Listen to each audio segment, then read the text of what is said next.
To be honest, the mind cannot grasp and the heart refuses to accept the death of one so young.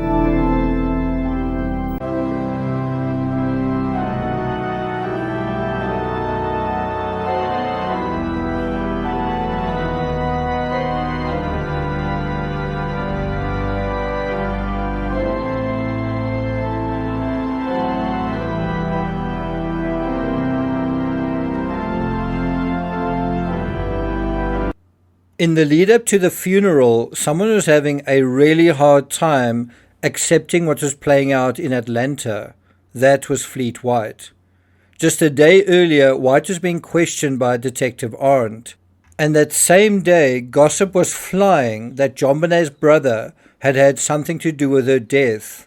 John Andrew, who at the time was a student at Colorado University. On December 30th, just 4 days after the incident, Fleet White told Arndt he thought an intruder must have killed JonBenet. Perhaps it had to do with a pageant mom who was jealous of JonBenet. It's also interesting that as early as December 30th, Fleet would say even if it was an intruder, he didn't know how he got in. It just shows you John Ramsey's open broken window narrative actually came about much later. I mean, in their January 1st interview on CNN, the Ramseys never once mentioned a window, open or broken, not a single time. We get some additional background in these events playing out on December 30th and December 31st from Perfect Murder, Perfect Town. On Monday, December 30th, before the Whites and Fernies left Boulder for JonBenet's funeral in Atlanta, Linda Arndt interviewed Fleet White again, so the second time. White believed that an intruder had gotten into the Ramseys' house. Somebody got into that house, he told Arndt. I don't know how, but they got in. Somebody wanted to hurt that family and obviously hurt their daughter. White suggested that perhaps some beauty pageant mothers might have resented the Ramseys. A few hours later, Arndt and Detective Jane Harmer met with Fleet White. Again, that's twice in the same day. And in this second meeting, this time John Fernie was present, and they met in John Fernie's office. The Ramseys' friends were worried that John Andrew was a suspect, and they wanted everything possible to be done to clear his name properly. And what that tells you is how the Ramseys' friends were rallying around the Ramseys in their absentia. I mean, they're in Atlanta at the time, and they're trying to help them. They're trying to support them. So can you see what happened here? They initially talked to Detective Arndt, and then Fleet White and John Fernie, they summoned the detective again.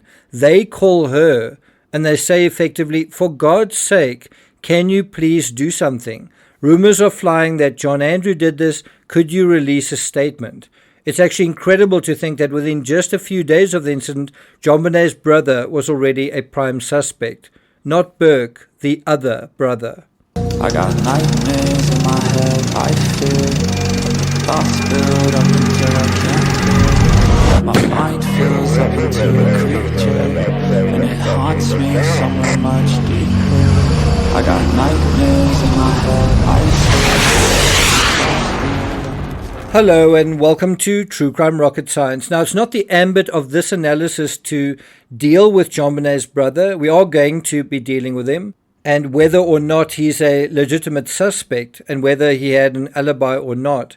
We'll deal with that in a forthcoming analysis. In this episode, we want to look at a pistols at dawn situation. Don't laugh. It did really happen. I'm not sure if it was at dawn, but there certainly are pistols in the story. And this brewed in Atlanta hours before the funeral and the day before the Ramseys' disastrous CNN interview on New Year's Day. Before we get to that, if you haven't subscribed to the channel, please do. Some of you may be aware that I've written a trilogy of books, actually a trilogy of trilogies of books on the Ramsey case. One of them is the CRAVEN Silence.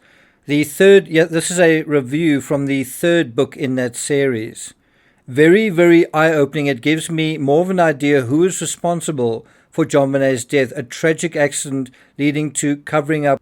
Then there's also this review from the Day After Christmas series, the last book in that series, from Laurie. It reads, just when you thought you knew everything about the tragic death of JonBenet, after reading this series, I've learned a lot more. Nick and his co-author Lisa are able to explain and examine every last detail. Incidentally, I do post the scripts and a lot of the sources that I used for the research on Patreon, so if you'd like to get an advance peek into what you're going to see on YouTube, head on to patreon.com/TCRS and you can subscribe to the $3 a month tier. If you're finding this analysis worthwhile, please hit the thanks button and let's get started.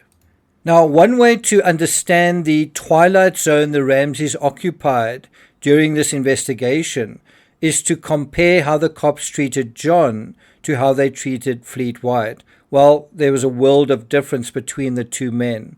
Now remember, Fleet himself had been talking to the cops, so if anyone had the right to tell John to stop hiding behind lawyers, it was Fleet. It wasn't as though Fleet wasn't talking to the cops and he expected John to. Fleet was. Fleet also likely had a motive, though who could blame him? I mean, a motive for wanting this sorted out. Because as long as John played hide and go seek, guess who was the next best thing? Guess who was in the firing line with him not being in Boulder for the cops and the media? Well, Fleet, his wife Priscilla, and his family. Fleet needed John to solve this. Now, I think it's important to note that Fleet didn't just throw John under the bus. It wasn't as though this happened and Fleet kind of just instantly didn't like John, suspected John, and so on.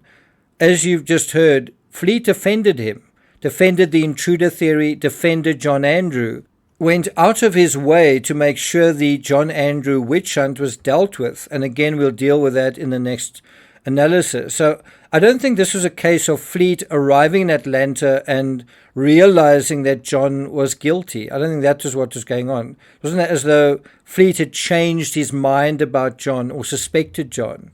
I don't think he felt that way at all, certainly not at this point. I think he wanted John to face the music and sort everything out, in part so that he didn't have to. And I mean, also, wasn't it the right thing to do? I mean, if you think about it, the whole of America is going nuts about this. Boulder is going crazy. He's in Boulder, Fleet's in Boulder, but John is somewhere else. John's in Atlanta. John doesn't seem to be talking to anyone. It's like, John, can we please deal with this? Can we talk to the authorities? And so have a look at this excerpt from Detective Steve Thomas's book, JonBenet, Inside the Ramsey Investigation. It says, the Whites had rallied behind the Ramseys in that time of crisis, but as the days passed, they grew troubled, that John and Patsy seemed to be dodging the police. Do you think that that is overstating things, or do you think that that is an unkind or inaccurate statement from Detective Steve Thomas?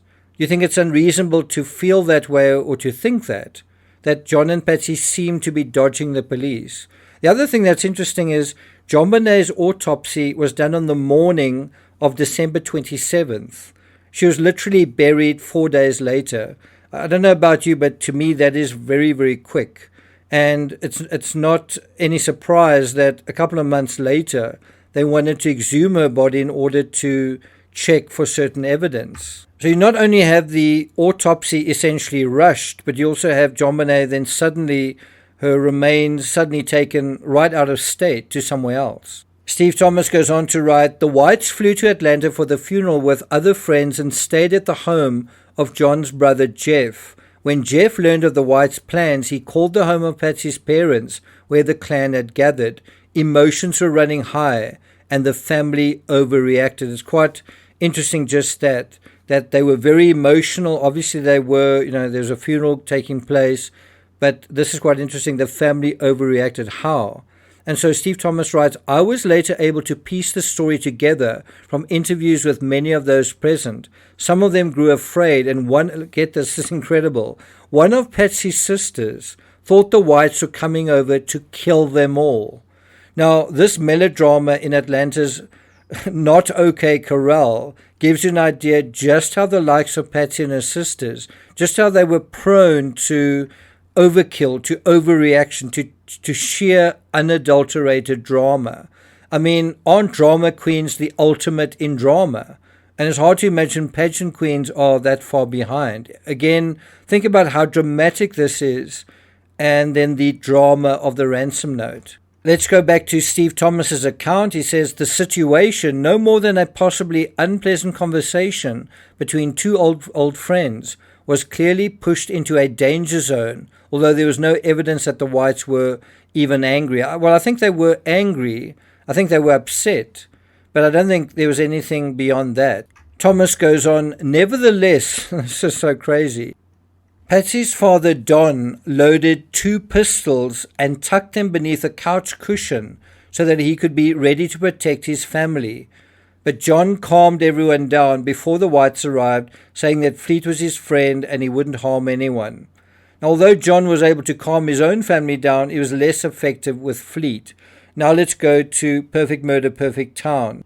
And this is Patsy's sister Polly's account of what happened next. So remember, Patsy has 2 sisters, Pam, who did the one-person raid of the crime scene on the 28th, I think. And then there's Polly, Patsy's other sister, and this is her account. She said that she noticed at her parents' home that Fleet White was quarreling angrily with her brother-in-law, John. Patsy was standing to one side of them while Fleet hovered over John, telling him that he had to go back to Boulder, and you can almost imagine him wagging his finger at him, pointing to him, prodding him in his chest and saying, help the police. Fleet was saying, it's wrong for you to be hiring your own investigators and criminal attorneys. Your job is to cooperate with the police, not stonewall them. And at this, John's face reddened. Now remember, John's quite a reserved individual, but this is pushing John close to breaking point. It was obvious that he was embarrassed to have this conversation in front of his wife and family, but Fleet persisted. Fleet kept at him. What was this he'd heard about John contacting CNN for an interview? His daughter had just been buried. How could Patsy and John even think about going on television? Now, if you ask me, in my opinion, Fleet had a point. While Fleet was talking to the cops, John was assembling an army of lawyers, PR people, private investigators, and other experts. John was essentially being shielded from talking about what was going on. And he worked so quickly that by the time he went on CNN, that was already news. John was able to tell America that he was already assembling what Steve Thomas grudgingly referred to as Team Ramsey. Also, over time, Fleet's view of John started to change. Let's go back to Perfect Murder, Perfect Town. Priscilla told her that Patsy was affectionate with her children and was always with them. She also said that John and Patsy weren't big drinkers, but may have had 1 or 2 glasses of wine at their Christmas dinner. White told the police how he remembered that John pulled open the door to the wine cellar and he might have shouted out, "Oh my God," a split second or so before he turned on the lights. That's really interesting. And it was particularly interesting to Fleet because when Fleet opened the door, he didn't see anything inside. So what Fleet seems to be suggesting there is that John must have known that JonBenet was in there if he knew that she was there without turning on the lights. And this would turn out to be a big bone of contention between Steve Thomas and Lou Smith. And I think they would recreate the thing where they would step into the room and Steve Thomas would say, you know what, you can't see anything inside this room. And Lou Smith would say, well, I think I can see something. Back to Perfect Murder, Perfect Town. White told detectives when he had looked into the darkened room earlier that morning, he had not seen anything. Arndt asked if she and Detective Harmer could interview the Whites' children, Daphne 6 and Fleet Jr. 7. The Whites agreed, and the interviews were held a few days later. Now, I mentioned earlier, if you want to find out what's reasonable behavior and what's Ramsey behavior, well, just compare how the cops treated John to how they treated Fleet White. Fleet White, for example, had no problem with the cops interviewing his kids. Did he have lawyers present? Did he have anyone supervising these interviews? I doubt it. The Whites would soon become the most cooperative witnesses. Some detectives believed they might unknowingly hold the answers to key questions. Over the next 2 months, the Whites would be interviewed, get this, 18 times. Not 8 times, 18 times. Often at their own request. So they are asking, please come and talk to us. We've thought about something else. And that is in one way how the Whites were very, very different to the Ramseys. The Ramseys were interviewed twice in 2 years. Now, it goes without saying, the moment Fleet criticized John for not talking to the cops, Fleet seems to have become a de facto suspect in John's account. The same happened with a host of Ramsey friends. It makes you wonder, if Fleet kidnapped and attacked JonBenet, why would he come to the house when summoned? And why would he volunteer to take Burke to his house as well? Also, if he was a suspect, why didn't he lawyer up and refuse to cooperate? At the end of the day, Fleet White wasn't just cleared of involvement in JonBenet's death, he was exonerated 3 times. That's kind of unprecedented. By the time the grand jury indictments, also known as true bills, were made known to the public, indicating that the grand jury felt the Ramseys could have been involved in a cover-up, the Whites didn't simply accept this news as validation or vindication of some sort. They went even further. They sued for the release of the complete grand jury documents. Unfortunately, in spite of their effort, they failed, and the Ramsey case has been shrouded in mystery, troubled by veils of uncertainty, and clouded by suspicion ever since. I'm not going to take it further than that. Thank you for listening, and I'll see you guys next time.